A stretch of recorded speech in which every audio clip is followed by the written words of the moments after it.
Hello children, good morning, namaskar. You are welcome to Gyanodaya Basic Knowledge for Science classes for class 7.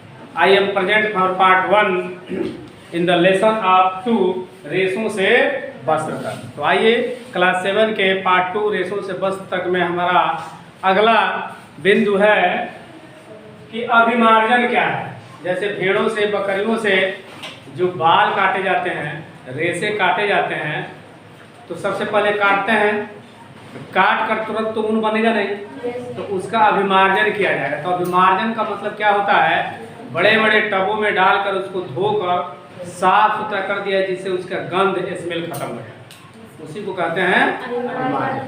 तो देखिए क्या कहता है कि रेशों को कटाई के बाद पानी की टंकियों में डालकर अच्छी तरह से धोकर उसे चिकनाई, धूल और गर्त मैंने गंदगी जो उसमें दो मुँहे बाल होते हैं, गर्त निकालने की क्रिया को अभिमार्जन कहते हैं। यानी कटे हुए बालों को बढ़िया से अच्छा से धो धाकर साफ सुथरा करना अभिमार्जन कहते हैं। धोने के फलस्वरूप उसमें गंदगी, चिकनाई, स्मेल जितने भी हो वो हट जाते हैं। इसी हटाने की क्रिया को क्या कहते हैं, इसको अपनी भाषा में बोलने का प्रयास करो, ठीक है।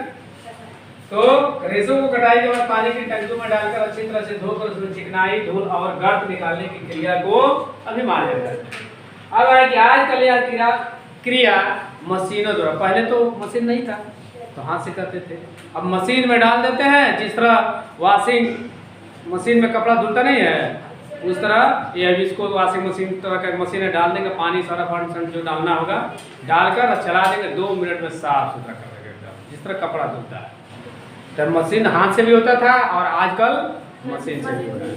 तो बाल को बढ़िया से काटने के बाद सुखाना, उसमें गंदगी को खत्म करना, धूल मिट्टी को हटाना, स्मेल को हटाना क्या कहता है। अब है कि छटाई क्या है, धोआ गया, अब धोने के बाद क्या करेंगे, धोने के बाद छटाई करेंगे। छटाई जो बड़े बाल होंगे उसको एक जगह, छोटे होंगे माने एक साइज के, बड़े होंगे तो अलग, छोटे होंगे तो अलग, जो मोटे बाल होंगे उसको अलग, जो पतले बाल होंगे उसको अलग। इस तरह छांटने की क्रिया को छटाई है। तो ये कहता है अभिमार्जन के बाद रेशों के रोएदार, लंबाई, चिकनाई, हल्केपन के आधार पर अलग अलग करना छटाई करना है। छटाई का कारण हाथ में मशीन दोनों से होगा। जो लंबा होगा उसको एक जगह, जो छोटा होगा एक जगह, मोटा मोटे बाल होगा एक जगह, पतले होंगे एक जगह। यानी सबको लंबाई, रोएदार और छोटाई और मोटाई और कोमल के बाद जो इसका जो कोमल होगा, मुलायम होगा, उसको अलग अलग छांटने की प्रक्रिया को, अलग करने की प्रक्रिया को क्या कहते हैं। अब है कटाई। अभिमार्जन के बाद सूखे हुए रेशों तथा छटाई के बाद कोमल एवं फूले रेशों को धागे के रूप में लपेटने का कटाई कहते हैं। देखना गांव के बुढ़े क्या करते हैं, ऐसे रहता है ना, और उसी में ऐसे घुमा घुमा के लपेटते हैं, देखे हो, उसको बोलते हैं कतली। ऐसे रहता है, ऐसे रहेगा तो उसमें कांटी मरा रहता है, इसमें इस पर एक तो स्प्रिंग का लगा रहता है, ठीक है ना, उसी में लपेट के थोड़ा सा वो नचाते हैं, धागा को धीरे धीरे धीरे लपेटते जाते हैं, ऐसे फिर थोड़ा बड़ा हुआ तो फिर करके फिर ऐसे, देखे हो कभी जो बोरा बनाते हैं गाँव में बुढ़े, बस तो इसी तरह। तो इसी को बोलते हैं हम कटाई। यानी अभिमार्जन के बाद सूखे हुए रेशे को, सूख गया और उसको मोटे को अलग, पतले को अलग आप को छांट लिए, उसके बाद इसको क्या करते हैं, कोमल एवं फूले रेशों को धागे के रूप में लपेटना। धीरे धीरे खींचते जाते हैं, हटते जाते हैं, खींचते जाते हैं, हटते जाते हैं, फिर उसको उसमें लपेट देते हैं। उसको क्या बोलते हैं, रंगाई क्या है। उसी तरह बकरियों और भेड़ों के रेशे काले, सफेद और भूरे रंग के होते, सब एक कलर के तो होते नहीं है, अलग अलग कलर। इसमें आकर्षक एवं विविधता पैदा करने के लिए विभिन्न रंगों की रंगाई की जाती है। इस काट को रंगाई करते हैं। उसको अलग अलग कलर से रंग देने से क्या होगा, देखने में थोड़ा अच्छा लगेगा। कपड़ों में जब अलग अलग उसको लगाया जाएगा तो उसको कलरिंग हो जाएगी, देखने में आकर्षक हो जाएगा और ग्राहक उसको बहुत बढ़िया से पसंद भी करेंगे। नहीं अगर सादा कोई कपड़ा हो, रंगीन कपड़ा हो, तो आजकल के बच्चे लोग क्या ना रंगीन बढ़िया चाहिए होता है ना, तो उसके लिए पेंट से रंग देते हैं ताकि आकर्षक हो, देखने में सुंदर लगे और उसका थोड़ा सा भाव यानी कीमत बढ़ जाए। ऊनी धागा कैसे बनाया जाता है, कहता है रंगाई के बाद। और रंगाई के बाद प्राप्त रेशों को सुखाकर सीधा किया जाता है, सुलझाकर, मतलब इधर उधर थोड़ा सा खजल मजल रहता है तो उसको कंघी को मार रहता है, इसे झाड़ देंगे एकदम सीधा लंबा लंबा हो जाएगा। सुलझा कर सीधा किया जाता है और लपेट कर धागा बनाया जाता है। और उसको लपेट कर क्या बनाया जाता है, उसे केतली में। लंबे रेशे से स्वेटर तथा छोटे रेशों से ऊनी वस्त्र की बुनाई की जाती है। जो लंबा लंबा रेशा होता है उसे स्वेटर के काम में रहते हैं, और जो छोटा होता है उसे ऊनी वस्त्र की बुनाई के काम में। अब देखो, जंतु रेशों की कटाई करने वाले मजदूरों की कौन सी बीमारी होती है? जो भेड़ बकरियों के बाल काटते हैं उनको एक बीमारी होती है, उस बीमारी का नाम है, उस बीमारी का नाम है एंथ्रेक्स। कैंसर के लगभग है, कैंसर के जैसा होता है एंथ्रेक्स। जो भेड़ों में रहते हैं, बकरियों में रहते हैं, उनके बालों को काटते हैं हमेशा, उनसे ये बीमारी होती है एंथ्रेक्स। जंतु रेशों की कटाई करने वाले मजदूरों की कौन सी? रुधिर रोग होता है। रुधिर माने खून की बीमारी। वो खून की बीमारी कौन सी है? सोर्टर्स रोग होता है। भेड़ों की संख्या की दृष्टि से पहला और दूसरा स्थान किसका है? तो भेड़ों की संख्या की दृष्टि से पहला स्थान चीन का है, चीन में सबसे ज्यादा भेड़ होते हैं। दूसरा स्थान ऑस्ट्रेलिया का है और तीसरा स्थान भारत का है। पहला स्थान किसका है? चीन। दूसरा स्थान किसका है? तीसरा स्थान भेड़ों की दृष्टि से भारत में विश्व का कौन सा स्थान है? तीसरा। अब गुणवत्ता की दृष्टि से किस भेड़ से सबसे अच्छा ऊन प्राप्त होता है? न्यूजीलैंड की मेरिनो भेड़ होती है, न्यूजीलैंड की मेरिनो।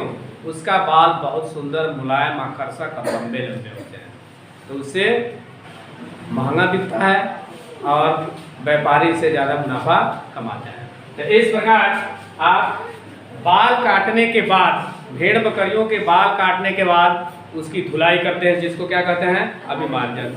उसके बाद छटाई, बड़ा लंबाई और मोटाई और उसके फूलेपन और पतलेपन के हिसाब से उसको छांट देते हैं, उसको कहते हैं छटाई। उसके बाद होता है रंगाई, आकर्षक बनने के लिए करते हैं रंगाई। और उसके बाद ऊनी धागा रंग कर अलग अलग कलर में आकर्षक बनाकर ऊन बनाते हैं। लंबे धागों से क्या बनता है? स्वेटर, और छोटे धागों से ऊनी वस्त्र बनता है। जो भेड़ बकरियों के बाल को काटते हैं उनसे कौन सा बीमारी होती है? एंथ्रेक्स। और खून संबंधी कौन सी बीमारी होती है? सोर्टर्स। भेड़ और बकरियों, भेड़ पालन में विश्व में सबसे स्थान पहला किसका है? चीन का। दूसरा स्थान किसका है? ऑस्ट्रेलिया का। तीसरा स्थान किसका है? भारत का। और लास्ट है कि गुणवत्ता की दृष्टि से किस भेड़ का सबसे गुणवत्ता अधिक होती है? न्यूजीलैंड का मेरिनो भेड़ का।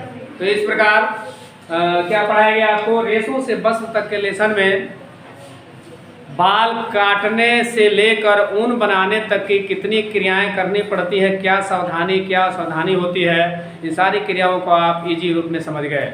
हमको उम्मीद है कि समझ में आ भी गया होगा। अब चलिए पूछते हैं, देखते हैं कितने लोग बताते हैं, क्या करते हैं, तभी तो पता चलेगा कितना पढ़ाने से फायदा है। चलिए बताइए, अभिमार्जन क्या है? चलो बोलो।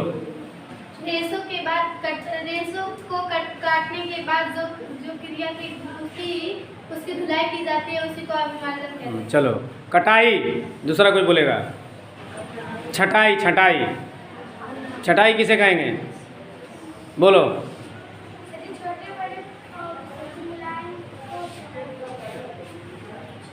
बोलो, भुला गई।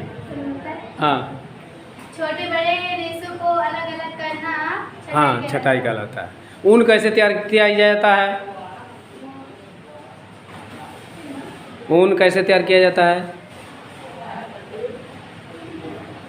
रंगने के बाद ऊन बनता है ना जी। जब छांट लेंगे तभी तो ऊन बनेगा। तो कैसे करते हैं? इसको पतले धागे, लंबे धालों को केतली में उसको धागा बनाकर लपेट लेते हैं, उसी से ऊन बन जाता है। अच्छा, भेड़ पालन की दृष्टि से, संख्या की दृष्टि से सबसे अधिक संख्या किस देश में है? चीन में। और दूसरा स्थान? और तीसरा स्थान? सबसे अच्छी क्वालिटी के ऊन किस भेड़ से बनते हैं? कहाँ की रहने वाली भेड़ है? अच्छा, भेड़ बकरियों के जो बाल काटते हैं उनसे कौन सी बीमारी होती है? कौन बताएगा? हाथ में उठाओ, चल बोलो। एंथ्रेक्स। और खून संबंधी कौन सी बीमारी होती है? खून संबंधी हाँ स्वेटर्स। हाँ, स्वेटर्स, सोटर्स। चलो, जो लोग बताएं उनको भी धन्यवाद, नहीं बताएं उनको भी धन्यवाद। तो अभी आपको ये बताया गया कि भेड़ बकरियों के बाल काटने के बाद ऊन बनाने तक कितने प्रोसेस से गुजरना पड़ता है, जिसमें अभिमार्जन, कटाई, छटाई, रंगाई, ऊन बनाई, इतने कार्यक्रम से गुजरना पड़ता है। और इनके बीच रहने वाले व्यक्ति जो बाल को काटते हैं उनसे कौन सी बीमारी होती है, खून संबंधी कौन सी बीमारी होती है, और किस देश के भेड़ के बाल उच्च क्वालिटी के होते हैं, यह सब बताया गया। हमको उम्मीद है समझ में आ गया होगा। यदि ये समझ में आता है तो मेरे चैनल, आपके चैनल, यूट्यूब चैनल को सब्सक्राइब करेंगे, वीडियो को लाइक करेंगे और अपने मोबाइल से दूसरे पर शेयर करेंगे, ताकि विद्यालय नहीं आने वाले और दूर दराज से जो वीडियो देखते हैं वो लोग भी रेशे से वस्त्रों तक के लेसन से कैसे बाल काटते हैं और कैसे ऊन बनता है इसकी जानकारी प्राप्त कर सकें। मैं मिलता हूँ नेक्स्ट वीडियो में, तब तक के लिए thank you for watching video. Tata, okay, bye bye, नमस्कार।